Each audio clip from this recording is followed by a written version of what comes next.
TOA, Fit Body Forever, and Fit Body Bootcamp communities. What's up, everybody? Robert Linkul here today to talk to you about some celebrity training. All right, our focus today is the infamous Hugh Jackman. And before anybody jumps on me on anything, I'm a Hugh Jackman movie fan. I understand he's going through some stuff with his divorce and whatever else. The Prestige is one of my favorite movies of all time.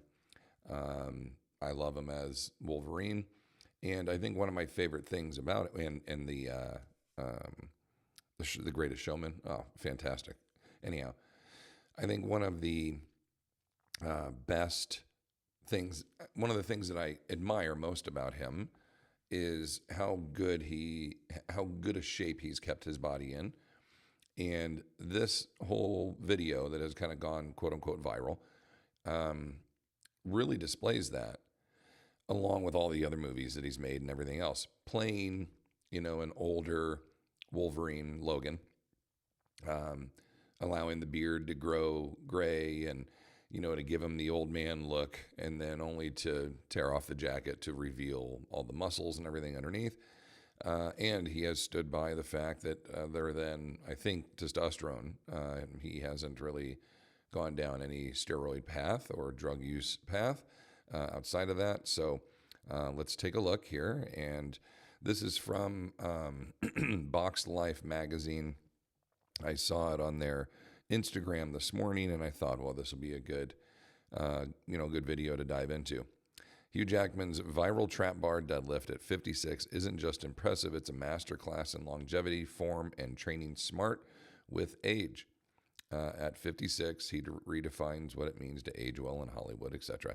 So here we are on the left, looking at the video or a picture of him as Wolverine, as Logan, and extremely lean, very muscular. This is the Logan look, and you understand that it is a very unique look to obtain, and they have it for a few days while filming. I remember the story he tells of this.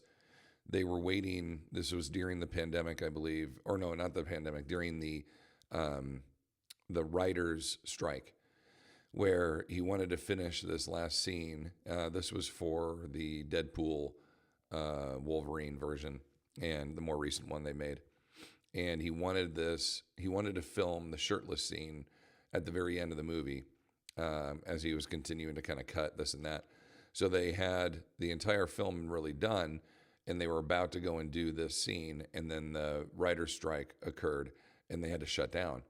And that lasted 6 or 8 weeks or whatever. So he had another 2 months that he needed to diet to try to keep in that kind of a shape. And he said it was just miserable. And so really it kind of shows you, along with any bodybuilder or physique or anybody else, they don't look like that year round. They look like that for a couple of days. They always look really good, trust me.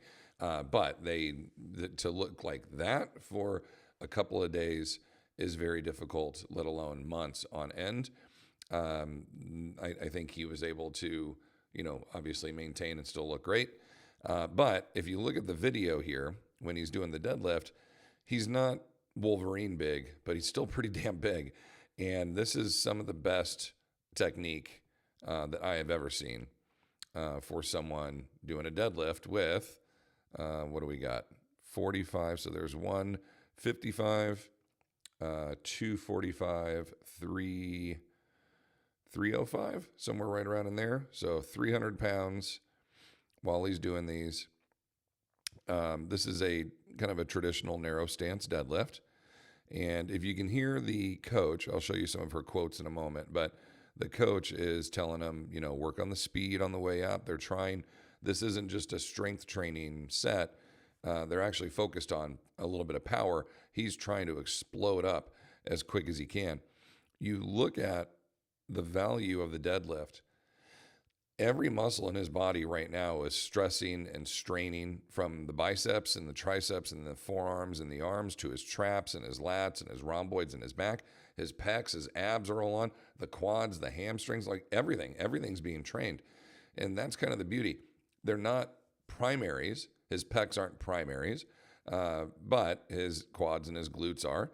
His lower back is heavily stressed with this in a good, healthy way. I can't see a single thing technically that I would change about it. He's in great alignment. His neck is in a good alignment position. He's extremely well coached, and the tempos are amazing. In a power training fashion, like I try to put on my Dr. Mike Israetel hat, and I go, oh, what would he say in this? Mike, knowing that he's doing a power training set, normally Mike would say, oh, I want to see a longer eccentric phase. That's for people who are trying to train for hypertrophy. They're trying to get bigger. He was not training for that right now, as you can hear the cues from the coach saying, got to explode up quick, touch and go, drive through your feet. This is a power lift for them. They are trying to get explosive under heavy load. So here's the beauty of it. At 305 or whatever he's got on here, somewhere around there, most of those hex bars are 55 pounds, okay? And then if this was a 45-pound bar, he has 225 plus, those are either 35s or 25s. Let's say they're 25s. So he's at 275. So we add an extra 10, he's at 285. But I'm pretty sure somebody said somewhere it's over 300. So I'm not exactly certain how much weight he's got on there, but it's pretty much maxed out. Look at the collars. Like he's got a quarter inch of overlap in the collars. So it's about as much as that hex bar will hold. He can lift a hell of a lot more than this, okay? So I wanted to see, were there other versions of this one? This was a image of him up here. This one is a 500-pound deadlift. I remember the article correctly. And he's training, this was 2 or 3 Wolverines ago. He did 1,000 total, 1,000-pound total, meaning he had a 500-pound deadlift, which is by far his best lift, a 300-pound bench press. And then I want to say his squat was like equivalent to his bench. If you bench 300 and you deadlift 5, you're at 800 pounds. So you just need to be able to bench 205, 202, 201, and you're over 1,000 pounds. And he can definitely bench more than 200 pounds. So back squat more than 200 pounds. So I don't think he had to back squat a ton. And that was definitely not the emphasis of the article. The article was he was halfway there with his deadlift. And you can tell, I mean, look at the strain and the stress through him. Just super impressive. So other cool features of Hugh in here, talking about him and his strength coach, Beth Lewis. He also works with Don,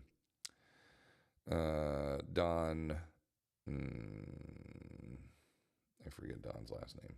I just had it here a second ago. Don't fail me now, memory. It'll come back to me. Anyhow, he trains Hugh a little bit. He trains Ryan Reynolds, a couple of others in there. But this is Beth Lewis is his other trainer he works with, I think, a little bit more regularly. And some of the videos of them training together, okay, working on his shoulders in here. These, again, here we go, power, dynamic, explosive leg press, stressed them through here. How about the glute ham developers? Good dynamic hinged rows, posterior chain here again. Okay, chest flies. Here's his bench. Yeah, I mean, he's close to doing some chest, dynamic chest throws there. Hip thrust. Yep. I mean, yep, deficit push-ups. Here's coach hopping in there. Yeah, band, progressive overload. Here's his deadlift again at 300 something. I mean, jacked. Look at him. So, I mean, this is impressive. And definitely something to to look at in terms of a well-rounded program of someone who has been committed to fitness for a long time, and it's just very impressive. So I wanted to showcase that at 56 years old. He is in fantastic shape and is doing a really great example for people in their 50s going into their 60s. That he's still 6'2", he still weighs 200 pounds ish, and is obviously very lean, and still has a significant amount of muscle mass on him. That's amazing. I think that obviously as a Hollywood star, like I don't know what their regular daily schedule is, but you've got to focus on making the body, the physique that you present as part of your role.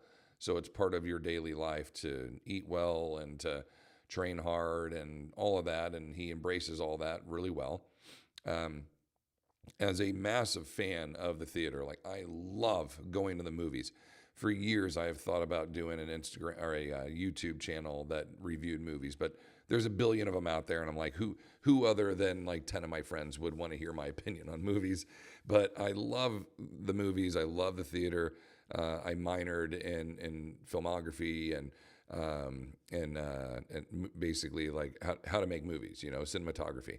And I wanted to, if the whole fitness thing didn't work out, I was going to head in this direction and possibly storyboard or, get into filmmaking. And I've always enjoyed, being entertained with the stories, but just the whole strategy that goes behind it and how, certain scenes are filmed and then the actors themselves, the way they have to come in. I don't know. It's super fun. I love to go to the movies. And then the moment the movie is done, we get in the car and then we talk about the film and what we liked the most and what angles we really enjoyed and how we enjoyed the story as it developed or what we didn't like. And it's one of my favorite parts of going to the movies is the discussion afterwards. So I'm a huge fan.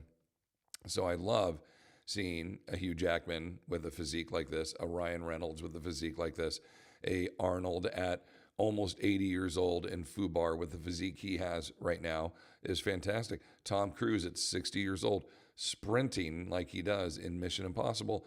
This and the physique he shows in that, the dude looks like I've never looked that good, and he's 60 with abs and looks amazing. Like there's no imperfections in his skin at 60 years old.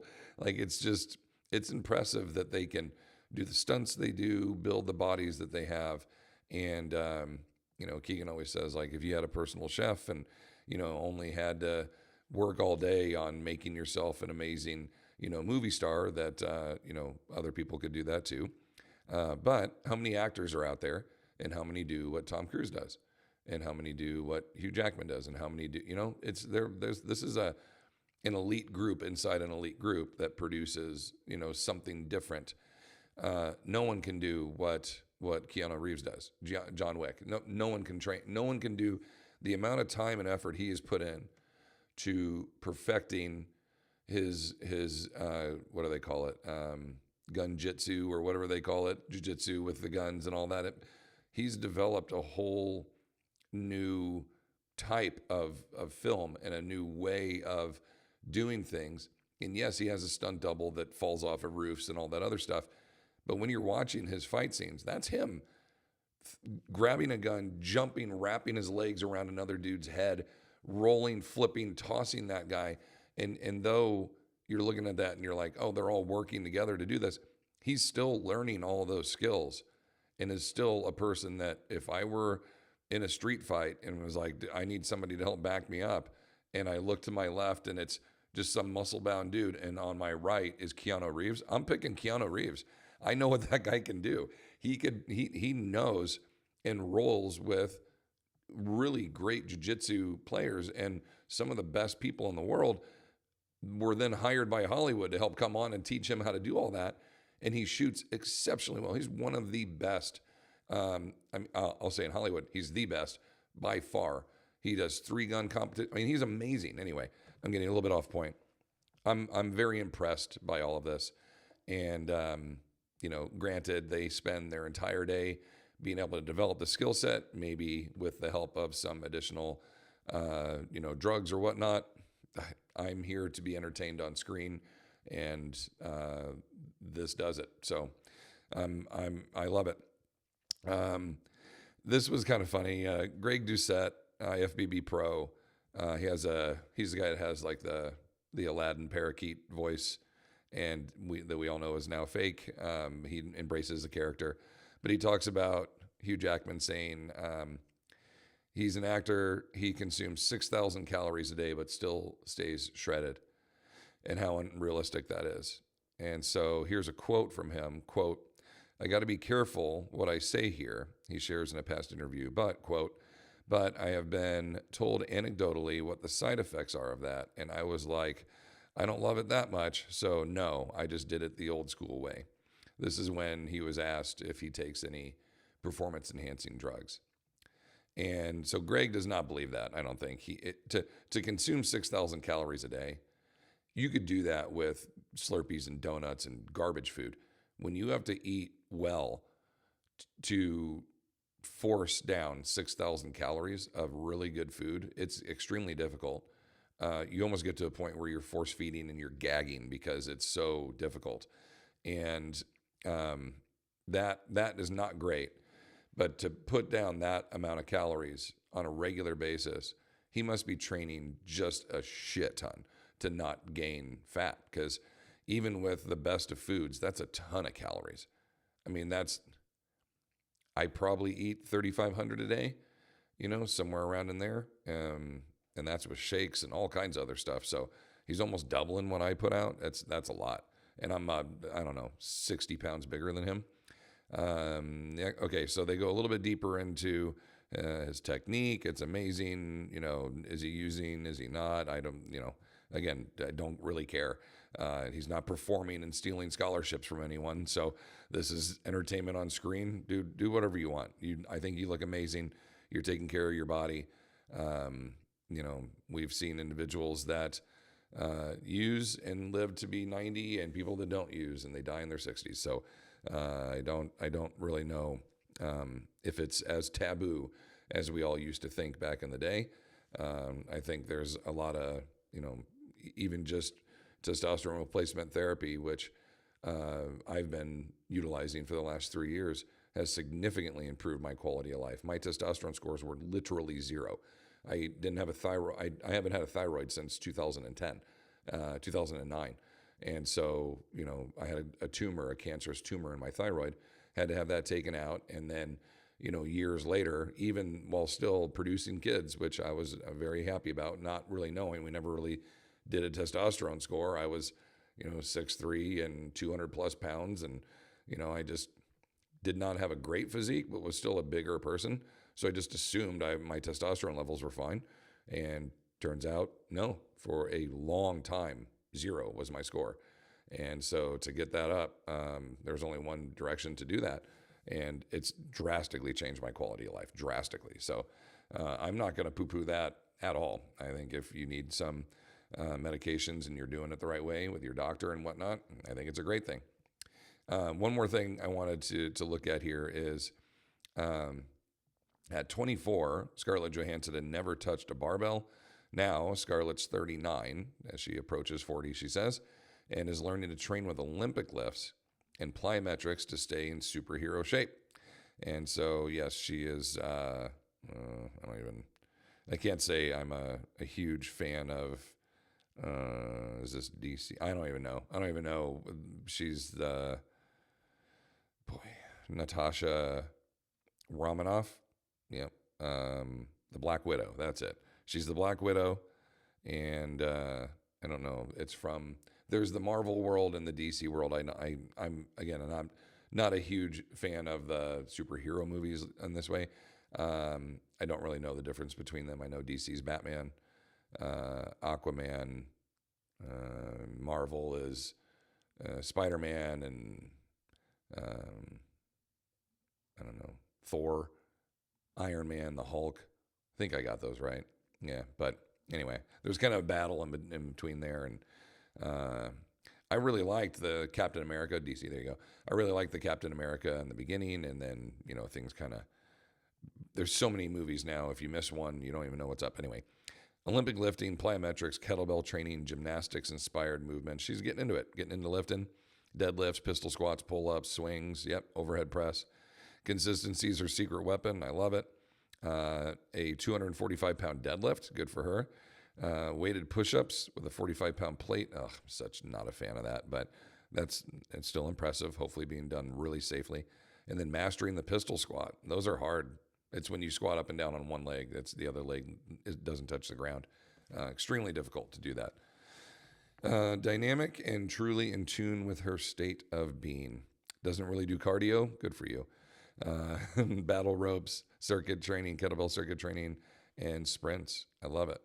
So really cool to kind of see her improving her protein intake and trying to build some more muscle mass. And I would say it shows. We were watching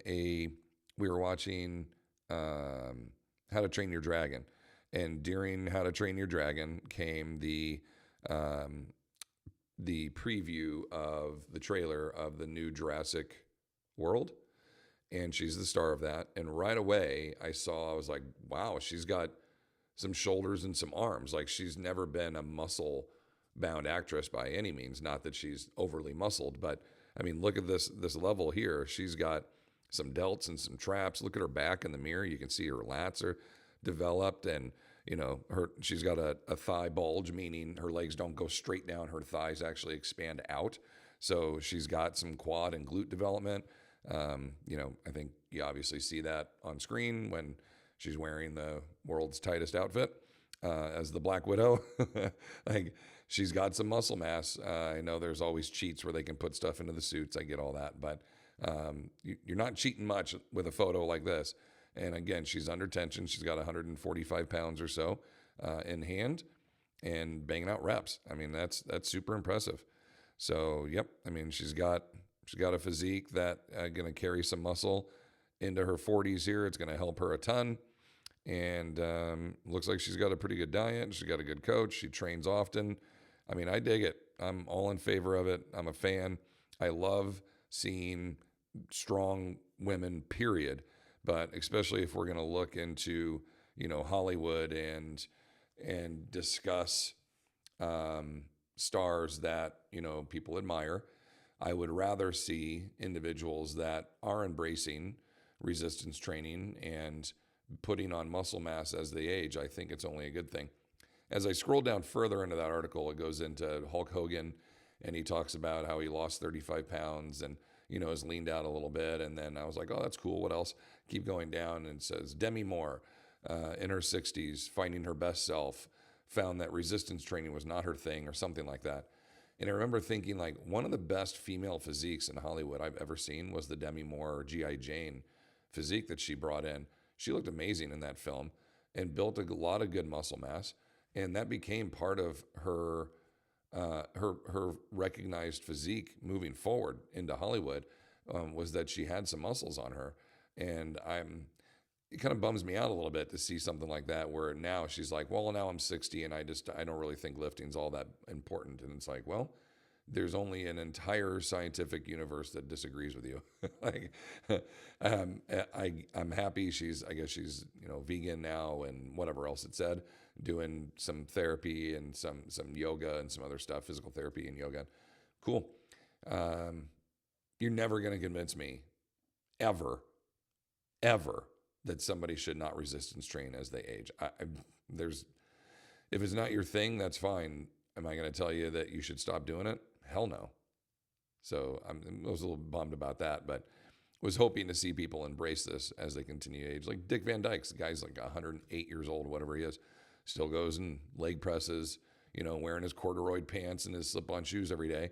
And he's down there doing the leg press and overhead press, and he sees the value in keeping his body strong. And you don't see him with a walker, with terrible posture. Dude was on whatever show that was, in like 2 or 3 years ago, dancing in his late 90s, doing the dance from Mary Poppins, as the chimney sweep guy. And you're like, dude can still do that dance, 80 years later or whatever, however old he was. I think he's the only surviving member of the cast. Just that's impressive. And so when you have somebody like that make it that far because they resistance trained, I don't think that's just anecdotally, a coincidence. I think there's something to coordinate there. All the evidence showcases the more muscle you have and the stronger you are, the longer you live. There is really nothing to contradict that. And you don't have to be huge, heavily muscle bound. It's just having more muscle mass than I would say the average older adult has right now. We have, I won't soapbox this forever, but if you just look around at the average person in the United States over age 60, their muscle mass is exceptionally low and their adipose tissue is exceptionally high. And we need to reverse that.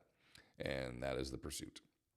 All right, gang, I hope you enjoyed this a little bit of a look into, I don't know, maybe a passion project of mine of the movies and excitement. If you have any desire to hear my opinion of reviews of movies, leave me a comment down below. And if I get more than 3, maybe I will pursue that, as I know there's a huge allegiance of my fandom out there that would love to hear my thoughts on Shawshank Redemption, or whatever it might be, The Green Mile. We'll go from there. All right. Appreciate you all. Have a great day. Continue to fight your good fight against sarcopenia. We'll see you next time. Take care.